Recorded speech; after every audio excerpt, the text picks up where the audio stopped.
Bonjour à tous, je suis Sylvain Landreau, le responsable de la multigestion chez Portzamparc Gestion, et c'est avec plaisir que je vous retrouve pour faire le point sur les 3 premiers mois de l'année. On va s'arrêter une dizaine de minutes pour parler des performances de nos profils, de l'allocation actuelle, du top et flop 3 des supports, de nos mouvements et enfin des perspectives à venir. Donc sur ce premier trimestre, nos profils enregistrent une performance nette de tous les frais de moins 9,82% sur le profil dynamique, avec une exposition action au 31 mars de 92%, moins 7,24% pour le profil équilibré, avec une exposition action de 53%, et enfin moins 5,39% sur le profil prudent, avec une exposition action de 20%. Si on prend maintenant un peu plus de recul, au 31 mars 2022 et depuis la création en 2011 de la gestion pilotée, la performance analysée nette de tous les frais est ainsi de 4,7% pour le profil dynamique, 3,3% pour l'équilibré et 1,9% pour le prudent. En termes de positionnement au 31 mars, le profil équilibré est exposé à hauteur de 53% en actions, 36% en obligations et 11% en fonds alternatifs. Le profil de risque est identique au trimestre précédent, mais nous avons renforcé les obligations au détriment des fonds alternatifs. Concernant l'exposition aux actions, elle est conservée et nous restons ainsi à surpondérer les actions au sein du profil. Je vous rappelle que le profil équilibré peut monter jusqu'à 60% en actions et descendre au minimum à 20%. En termes de choix d'allocation, donc comme je l'ai indiqué, préférence pour les actions. Malgré plus de volatilité et des révisions baissières d'un point de vue macroéconomique, en raison principalement de la guerre en Ukraine, l'environnement est toujours porteur et le momentum action reste aussi.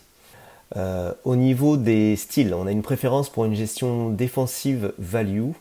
Aux États-Unis, nous sommes exposés à hauteur de 67% sur de la value et 33% sur de la croissance.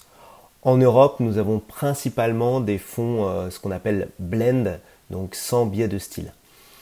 D'un point de vue géographique, on a une préférence pour les actions européennes. Et au sein des actions européennes, on détient toujours des positions sur les small et mid cap pour profiter de la sous-valorisation relative de ces valeurs par rapport au large cap, de la dynamique des opérations financières illustrée par davantage de croissance externe ou d'OPA. Et ces PME et TI sont aussi généralement plus flexibles et génèrent plus de croissance que les grandes valeurs. Nous sommes aussi exposés au niveau des actions sur les valeurs innovantes au sein des sociétés environnementales. Ce thème nous est cher et il prend pleinement son sens face aux enjeux de dépendance énergétique et à la fragilité de l'Europe par rapport à l'approvisionnement énergétique russe. Au niveau maintenant des obligations, nous maintenons notre préférence pour le risque de crédit obligataire, donc les subordonnées financières et la dette high yield. On a observé une augmentation des taux et des spreads sur le dernier trimestre. Le rendement s'est donc apprécié. Il est maintenant autour des 4%. Et ce rendement nous permet d'être mieux protégés de la hausse des taux que le rendement sur les obligations gouvernementales. En complément des obligations, on diversifie cette stratégie low risk grâce à la gestion alternative. On optimise ainsi la construction des portefeuilles grâce à des supports à faible corrélation en s'extrayant du marché obligataire peu rémunérateur et même à risque de baisse du capital dans le contexte de remontée de taux. Sur les devises maintenant, on est toujours positif sur le dollar face à l'euro. Le profil équilibré est exposé à hauteur de 26%. Et cette position, elle nous permet également d'être couvert contre la hausse de taux et la volatilité, le stress des marchés. Au regard de nos choix d'allocation évoqués à l'instant, je vais maintenant vous détailler nos meilleurs et nos moins bons contributeurs sur le dernier trimestre, donc sur les supports que nous avons sélectionnés. Donc il y a 3 fonds qui sont bien comportés, qui enregistrent une performance positive sur le trimestre. Le DNCA Invest Alpha Bonds qui progresse de 2,13% grâce à 3 stratégies gagnantes, la hausse des taux, les anticipations d'inflation et les devises émergentes sélectionnées au sein du portefeuille. Le deuxième fonds a été Robeco US Premium Equities qui progresse de 1,17%, Ce fonds Action Value a donc surperformé grâce à son style et grâce également au renforcement du dollar puisqu'on a choisi une part non couverte du risque de change. Enfin, le dernier fonds qui a enregistré une performance positive est le fonds AXA World Funds Global Inflation Short Duration Bonds à plus 0,58% sur le trimestre.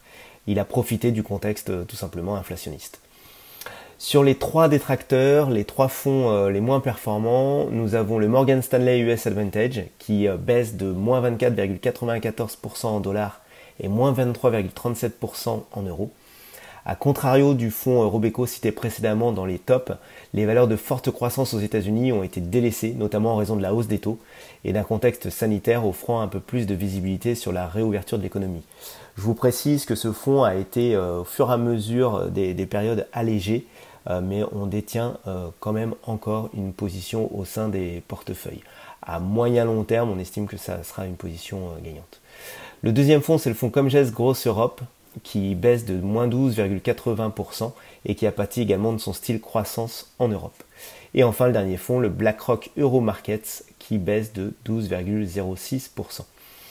En termes de mouvement au premier trimestre, on a été relativement actif. On a opéré deux grands mouvements, deux arbitrages à deux périodes différentes au sein du premier trimestre. Fin janvier, suite à la communication de la Fed et à un momentum qui s'est inversé entre les styles growth et value, on a allégé au sein de la poche action notre position, comme je vous l'expliquais, sur le fonds Morgan Stanley, au profit de fonds orientés plus value, donc le fonds Robeco, et aussi un fonds Small Caps, le fonds Legg Mason Royce US Small Cap Opportunity.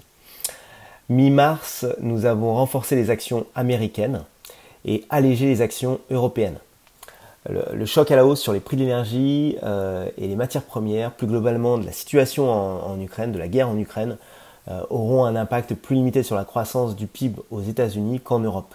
Il faut à peu près estimer à une révision de croissance de 0,5% aux États-Unis contre 1 à 1,5% en zone euro. La zone euro elle reste quand même toujours plus attractive en termes de valorisation, mais on estime que la dynamique des résultats à venir pourrait être moins bon. À la même période, donc mi-mars, on a aussi allégé le fonds Helium Sélection, estimant que les opérations de marché, M&A, OPA, etc. risquent de ralentir dans un marché plus volatile pour renforcer les obligations subordonnées financières. Comme je vous l'ai expliqué effectivement précédemment, la tension sur les spreads, sur les subordonnées financières, liée notamment à l'exposition des banques européennes à la Russie, redonne un point d'entrée intéressant pour cette classe d'actifs. On estime que le marché a surestimé ce risque et le rendement aujourd'hui des obligations les plus risquées sur les subordonnées financières est maintenant de plus de 5%. En termes de perspective, pour terminer, eh bien, on l'évoquait précédemment, les conséquences du conflit entre la Russie et l'Ukraine et les sanctions économiques qui en découlent se sont rapidement matérialisées sur les marchés et l'économie. Les prix des matières premières et agricoles ont largement augmenté et ça continuera d'alimenter les pressions inflationnistes au cours des prochains mois. Les entreprises devront donc composer avec ces nouvelles contraintes sur les chaînes d'approvisionnement. Et il y a également la recrudescence de Covid, notamment en Chine, qui complique du coup cet approvisionnement. Ce contexte anxiogène pèse également sur la confiance des consommateurs, qui demeure pour l'Europe et les États-Unis le principal moteur de croissance. Donc l'ensemble de ces éléments nous a amené à adapter les portefeuilles afin de répondre aux doubles défis que constituent les pressions inflationnistes et le ralentissement du rythme de croissance au niveau mondial. Je vous remercie pour votre écoute. Je vous donne rendez-vous en juillet pour faire le point sur le deuxième trimestre 2022. Comme habituellement, n'hésitez pas à revenir vers nous si vous avez des questions sur les profils, les stratégies et les supports. Je vous dis à très bientôt. Au revoir. Ce podcast réalisé par Ports en Par Gestion est à destination d'une clientèle professionnelle. Il a été enregistré uniquement à titre d'information et ne constitue donc pas une incitation à investir ni un document contractuel. Les opinions émises dans ce podcast reflètent un jugement au jour de son enregistrement et sont donc susceptibles d'être modifiées à tout moment sans préavis. Les données chiffrées utilisées par Ports en Par Gestion proviennent de sources qu'elle estime fiables. Toutefois, Ports en Par Gestion ne saurait être tenu responsable de toute décision prise ou non sur la base d'une information contenue dans ce document, ni de l'utilisation qui pourrait en être faite par un tiers. Pour plus d'informations, contactez-vous sur www.portsenpargestion.fr.